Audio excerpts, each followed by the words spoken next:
श्री स्वामी समर्थ.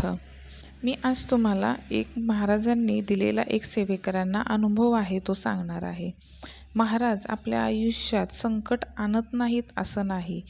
तेही सेवेकरी खूप महाराजांची सेवा करत होते आणि जो महाराजांची सेवा करतो त्याच्या आयुष्यात जरी संकट आली तरी महाराज त्यांना व्यवस्थित योग्य प्रकारे तारतात. त्यामुळे महाराजांची सेवा करणाऱ्या सेवेकऱ्यांनी कोणत्याही प्रकारची चिंता करण्याची गरज नाही. आज मी तुम्हाला असाच एक अनुभव सांगणार आहे. एक फॅमिली होती जी स्वामींची सेवा करत होती. त्यामध्ये एक सेवेकरी होते, त्यांची पत्नी, त्यांची मुलं, सर्व लोक सेवेमध्ये होते. ते स्वामी केंद्रामध्ये जाऊन आरती वगैरे सुद्धा करत होते. घरातही स्वामींची सेवा करत होते. नित्यसेवा रोज असायची त्यांची. तरीही एवढं सगळं असतानाही त्यांच्या घरात एक प्रकार घडला. त्यांची एक 10 ते 12 वर्षाची एक मुलगी होती.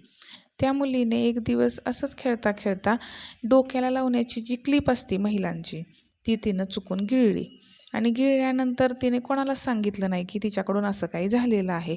तिने घाबरून कोणालाही न काही बोलता पाणी पिले व थोड्या वेळानंतर तिला काही त्रासही नव्हता होत. तरी पण तिने घाबरून थोड्या वेळानंतर घरात सर्वांना सांगितले की मी एक डोक्याला लावायची पिन चुकून खेळता खेळता माझ्या तोंडात गेली आणि ती गिळली गेलेली आहे.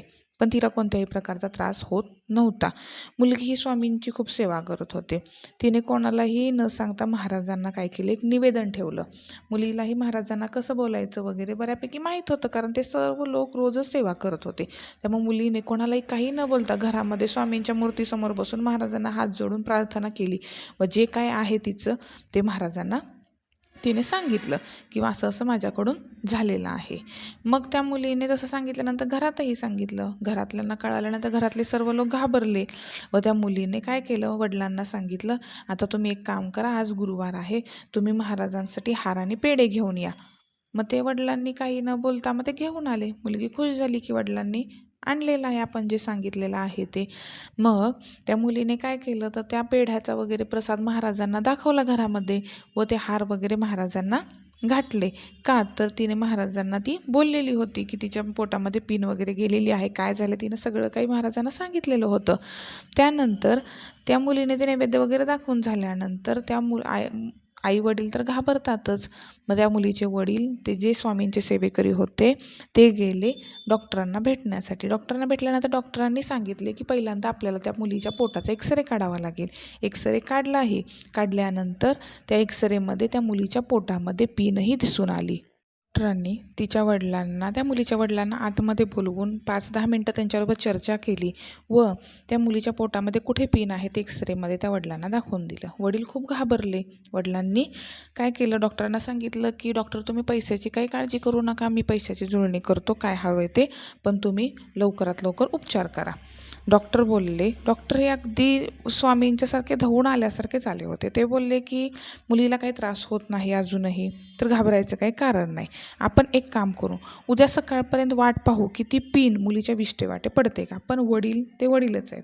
वडील बोलले नाही, आपण काय करू, तुमच्या काय उपचार असतील तुमच्या पद्धतीने डॉक्टर ते करा, मी तुम्हाला पैसे द्यायला तयार आहे. डॉक्टर बोलले पैसे कोणाला नकोत, पण तुम्ही थोडं थांबा, थोडा धीर धरा, होईल सगळं ठीक.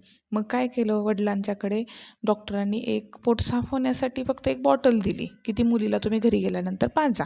मग ती त्या वडिलांनी घरी गेल्यानंतर मुलीला पाजल्यानंतर तरीही ते लोक सर्व स्वामींची सेवा करतही होते. सर्वांनी घरामध्ये नामस्मरण वगैरे चालू केलं महाराजांचं की सगळं काही ठीक व्हावं म्हणून, मुलीला काही त्रास नको व्हायला.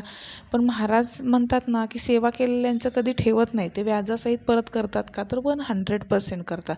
त्यामुळे त्या मुलीला त्याने औषध दिलं. ते सर्व लोक झोपून गेले, काही सेवा करत बसले. पण सकाळ झाली. त्यानंतर एक चमत्कार झाला की डॉक्टरांनी फक्त पोट साफ होण्यासाठीचे जे औषध दिलं होतं, जे त्या मुलीने पिलेलं होतं रात्री झोपताना, ते सकाळी उठल्यानंतर मुलगीच्या विष्ठेमधून ती खरोखरच पिन अलगद बाहेर पडली. पिन त्या मुलीच्या तोंडातून पोटात गेल्यापासून ते विष्ठेतून बाहेर पडेपर्यंत त्या मुलीला कोणत्याही प्रकारचा त्रास झाला नाही. यालाच म्हणतात महाराजांची प्रचिती आणि अनुभव. आणि अशा प्रकारे त्या सर्व लोकांनी जो धीर सोडला होता की महाराजांची एवढी सेवा करूनसुद्धाही आपल्या घरामध्ये असा काही प्रकार घडला, पण त्या मुलीला तिच्या आईने नंतर समजवलं की महाराजांची यामध्ये काही चूक नाही. पिन ही तुझ्या हातून तुझ्या तोंडामधून तुझ्या पोटामध्ये गेलेली होती, पण आपण नेहमी महाराजांनाच दोष देतो की महाराजांनी असं का केलं. पण झालेल्या चुकीलाही महाराजांनी माफ करून व्यवस्थित न त्रास देता ती पिन त्या मुलीच्या पोटामधून बाहेर काढली, ही सर्वात मोठी गोष्ट आहे. त्यामुळे ज्या ज्या घरामध्ये महाराजांची सेवा केली जाते, ज्या ज्या घरामध्ये लोक अगदी मोठ्या वृद्ध लोकांपासून ते अगदी लहान बाळापर्यंत लोक, जिथे श्री स्वामी समर्थांचं ज्या घरामध्ये नामस्मरण होतं, नित्यसेवा होते, त्या घरावरती संकट येत नाही. आणि आले तर ते अगदी अलगदपणे महाराज त्याचं सोल्युशन काढून देतात.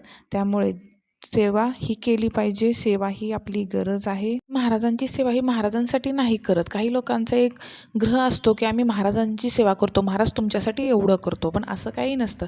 आपण महाराजांची सेवा करतो ही आपल्या संरक्षणासाठी, आपले दुःख संकट निरसन करण्यासाठी करत असतो. त्यामुळे सेवा करून आपण त्यांच्यावरती कोणत्याही प्रकारचं उपकार वगैरे नाही करत. ते सगळं आपण आपल्यासाठीच करत असतो. पण ते सेवा केल्यामुळे आपल्याला कुठल्याही मोठ्या संकटाला तोंड द्यायची शक्ती, ताकद देतात महाराज. आणि ते त्यांची अनुभव आणि त्यांची प्रचिती काय आहे तेही तुम्हाला दाखवतात. श्री स्वामी समर्थ. सेवेकऱ्यांनो, तुम्हाला जर माझे व्हिडिओ आवडत असतील तर तुम्ही सबस्क्राईब करा, बेल आयकॉनवर क्लिक करून ठेवा, शेअर करा, लाईक करा आणि खूप लोकांपर्यंत पोहोचवण्याचा प्रयत्न करा. श्री स्वामी समर्थ.